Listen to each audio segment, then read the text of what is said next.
국회 정개특위에서는 민주당 주도 아래 오늘 심상정안으로 불리는 선거법이 의결이 됐습니다.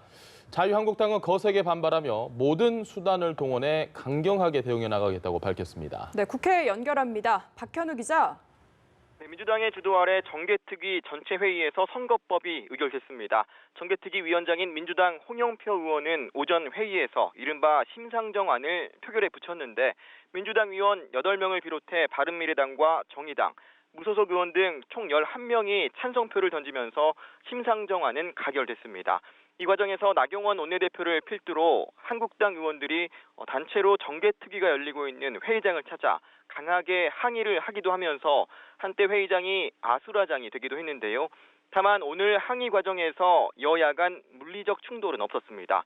한국당 의원들은 선거법 의결 직후 긴급 의총을 열고 향후 대응 방침을 논의했습니다. 나 원내대표는 민주당이 민주주의의 기본 질서인 선거제마저 법과 질서를 유린해가며 힘의 논리로 바꾸려고 한다며 국민과 함께 탄핵할 것이라고 경고했습니다.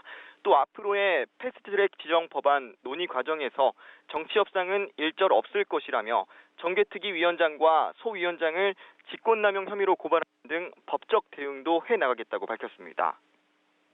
네, 그리고 이런 가운데 여야가 조국 후보자에 대한 검찰 수사를 두고도 연일 날선 공방을 벌이고 있죠. 네, 민주당은 조국 후보자와 관련한 한국당의 문제 제기에 대해 터무니없는 압박이라고 비판했습니다.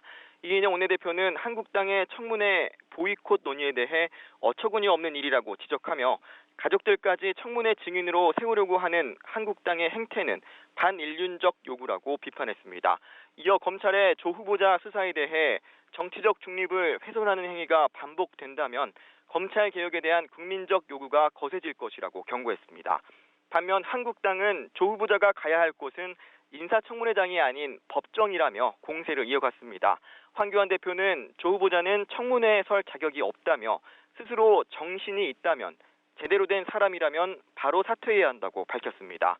나경원 원내대표도 범죄 혐의자를 장관으로 임명하려고 하고 비호하는 민주당이야말로 나라를 어지럽히고 국민을 무시하고 있는 것이라고 비판했습니다. 이런 가운데 조 후보자에 대한 청문회의 증인 채택 등을 위해 열린 법사위 전체 회의에서도 여야는 대립각을 세웠는데요. 민주당은 증인 채택과 관련해 안건 조정일을 신청했는데 한국당은 민주당이 최장 90일이 걸리는 안건 조정의 신청을 통해 청문회를 무력화시키려는 시도라고 비판했습니다.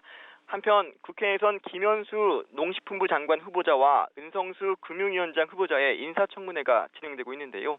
오전 10시쯤부터 열린 청문회는 정개특위의 여파로 한국당 청문위원들이 회의장에서 퇴장하면서 한때 파행이 빚어지기도 했습니다. 지금까지 국회에서 연합뉴스TV 박현우입니다.